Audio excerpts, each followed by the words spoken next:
So you've heard before, possibly, that with every effective change, there's about five stages or phases. There's the pre-contemplative, the contemplative, then the preparation, and then there's the action, and then there's the maintenance. What you may not have heard before, however, is that this is why, if people are going to try and rebuild and reconcile after broken trust, they fail because they do the first four, and sometimes there's even a struggle with that, but they do the first four, then complacency sets in, laziness sets in, advantage sets in. What do I mean? People don't know what their plan is. They can't even think. That's stage one after D-Day, after broken trust. Then it's, should I stay? Can I stay? What does it mean if I stay? Okay, then, and I'm talking, all these stages and phases are sometimes it's days, sometimes it's weeks, sometimes it's months, and I've worked with people where it's years. Okay, then there's the planning stage. And again, this could take a couple days, it could take a couple weeks, it could take a couple years by the time you get to the planning stage. You know what? I think we're going to give this a try. I think we're going to try and rebuild, we're going to reconcile. Okay, then you get into the action. What is the action? The action is you need to get into therapy. We need to have full transparency. We need a disclosure letter. We need, accountability buddies. I mean, whatever. That's the action.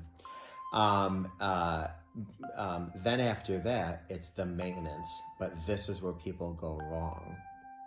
Once you get into, okay, we're back together, we're having sex again, we're visiting family and friends again, we're enjoying baseball games and dinner, all is good in the hood. No. Healing after infidelity or broken trust is like going to the gym. If you go into the gym at first and you weigh 500 pounds, you know what you're going to have to do? You're going to have to go on the strictest diet. You're going to have to be consistent. You're going to have to persevere. You're going to have to be determined. You're going to have to be motivated. You're going to have to go to the gym at a minimal 5 days a week, probably 7 and twice a day. Now, what happens fast forward after a year or two? You're down to 300 pounds. This has become a habit now. You can lay off the gym a little. You can lay off the strict diet a little, but you can't get lazy. You cannot get complacent. Then fast forward another 2 years, you're down to 200 pounds. You're looking good, you're feeling good, you're confident, but most importantly, you've established some patterns. Now, fast forward another year, you're looking good, you're feeling good, your eating is good, healthy, you're good. But stop going to the gym and stop paying attention to what you're eating. You're going to be back to 500 pounds in no time. Now, if you're watching this and you're 500 pounds, I'm not saying you're unfit, because I have people in my family that probably weigh about that. And many of them are healthy and fit for the most part. I just want to give you an overall example of what I'm saying.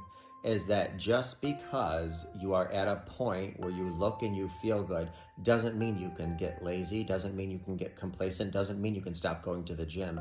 You might not have to go 10 times a week, but you got to do maintenance. You got to go once a week. So please don't ever think, okay, I don't have to ask anymore. I don't have to inquire anymore. I don't have to apologize anymore. I don't have to be honest anymore. I don't have to be transparent anymore. I don't have to be sensitive anymore. I don't have to be compassionate anymore. I don't have to ask how they're doing anymore. No, this might be a long haul. I don't know. I'm not in your relationship. But what I do know is that the 5 steps of change, usually the first 4 can be achieved, but people always mess up on the 5th step.